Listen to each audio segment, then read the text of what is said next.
letter from the Lord received through Susan Davis on Friday, November 28, 2025. The title, Repent and Surrender to My All.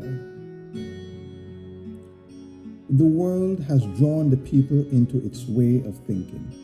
It is a world that is in tune with the enemy.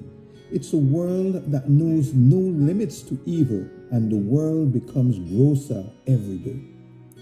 I'm joining my children and calling them home to face their God. Repent, surrender to my all, and to become one with me in my ways, my thoughts, and my deeds.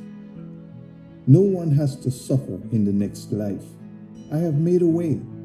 I have provided a way for mankind to step out of this cursing that all were born into from the beginning point when men sinned against me and a curse was established over all mankind.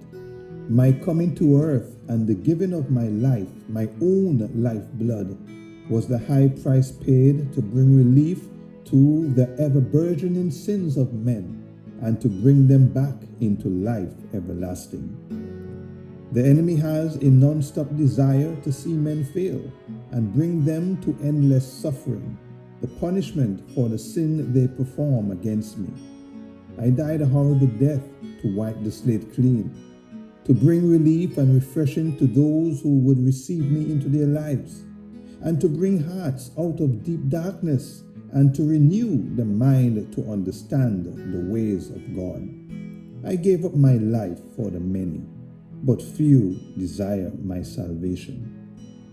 Of the many, few will come to terms with what I require to be prepared to come into my kingdom in the next life. Most reject my gift that holds no price. There is no way to put a price on an eternal life, and the consequence of rejecting this great gift is that you can also not understand the concept of eternal punishment. You must think these things through clearly.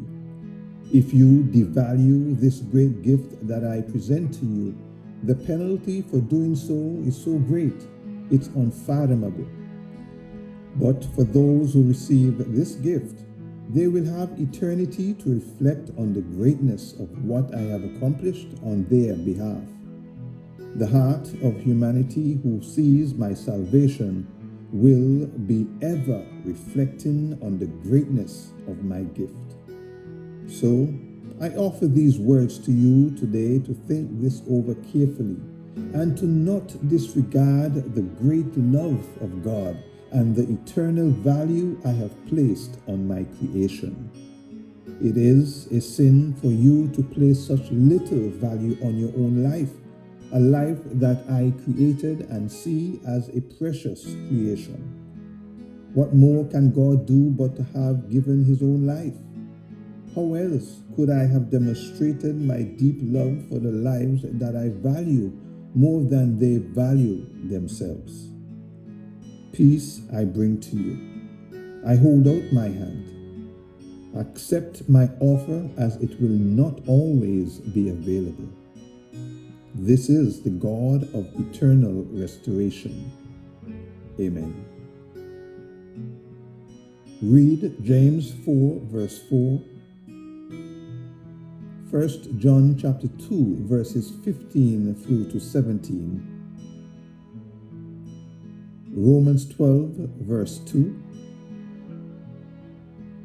and 1 Peter chapter 5 verse 10. Hey, hey, song the trumpet now. Hear the Father say, Rapture is coming. Don't get left behind. Don't get left behind. The rapture is coming.